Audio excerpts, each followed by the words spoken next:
Hello बच्चों, let us see this question. Question say that find the equation of a straight line passing through the point 2, 3, minus 1 and is perpendicular to the line x minus 2 divided by 2 equals to y plus 1 divided by 1 and z minus 3 divided by minus 3 and x minus 3 divided by 1 y plus 2 divided by 1 z minus 1 divided by 1। सबसे पहले हम लोग बात कर लेते हैं की concept का। तो की कंसेप्ट के लिए हम लोग परपेंडिकुलर की कंडीशन यूज करेंगे।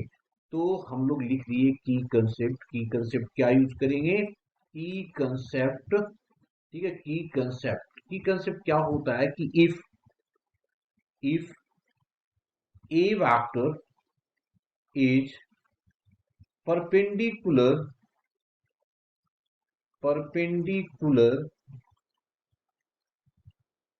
To B vector, this imply that क्या होता है जी, A vector dot of B vector equal to 0 होता है।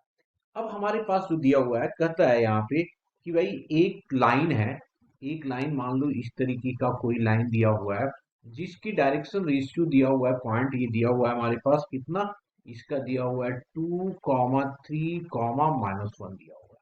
अब क्या कहता है, इस पे दो परपेंडिकुलर होंगे, एक परपेंडिकुलर हमारा ये है और दूसरी परपेंडिकुलर ये है। इसकी अगर देखें डायरेक्शन कोसाइन, मान लो ये B1 है, तो B1 वेक्टर की कंपोनेंट जो हमारे पास दिया हुआ है 2, 1 एंड माइनस 3 है, और ये B2 वेक्टर है तो ये हमारा कितना है 1, 1, 1 एंड 1 दिया हुआ है। ठीक है जी। अब यहाँ पे क्या होगा, परपेंडिकुलर है दोनों को, तो इसका मतलब अगर ये B है हमारे पास, ये B है, ठीक है ना, तो ये हो जाएगा B vector dot of B1 vector equals to, दोनों के कंपोनेंट B का पता नहीं है, जीरो होगा ये, एंड क्योंकि कंडीशन की कंसेप्ट में हमने बात कर लिया, and B vector dot of B2 vector is also zero. अब अगर मैं लेट कर लूं कि B वेक्टर हमारा कंपोनेंट है, हमने लेट कर लिया, लेट कि B वेक्टर के जो कंपोनेंट है वो है क्या, से कर लेते हैं हम लोग x, है ना, X I cap plus of Y J cap plus of Z के कैप। तब क्या होगा, B1 का कंपोनेंट परपेंडिकुलर है तो ये हो जाएगा x इंटू इसके कंपोनेंट, तो ये हो जाएगा 2x plus of Y minus of 3z equals to 0, that is equation first. And अगर मैं इसको यूज करूंगा तो क्या आ जाएगा, x plus Y plus Z equals to 0, that is equation second.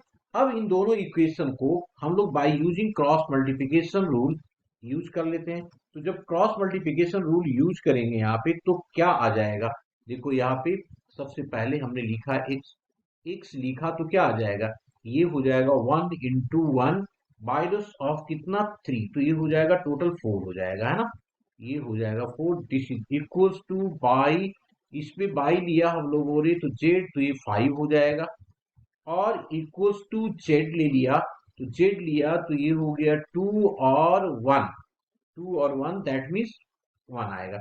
इसको कुछ के ले लो, तो इससे हमें पता चल गया कि x की जो वैल्यू है ना वो है 4 के, y जो है वो 5 के, एड z जो है वो k है।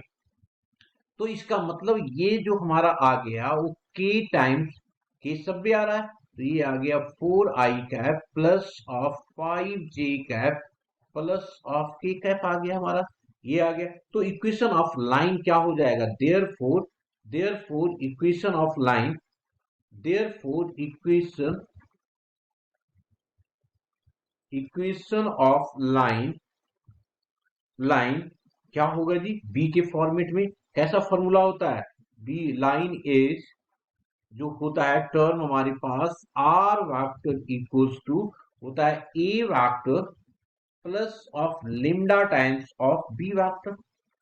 तो ये क्या हो गया, आर वेक्टर इक्वल्स टू जो हो जाएगा आर वेक्टर, ए हमारे पास दिया हुआ है 2i कैप, तो ये आ गया 2i cap plus of 3j cap minus of k cap, और लिम्डा टाइम्स हमारे पास k आ गया तो इसको लिख दिया प्लस ऑफ लिम्डा ही लिख देते हैं, और ये 4i cap plus of 5j cap minus of, minus ही आ रहा है ना, एक बार देख लो, नहीं प्लस में है, plus of k cap. This is the required answer. ये हमारा क्या हो गया, रिक्वायर्ड आंसर हो गया। Hope you understood it well. Best of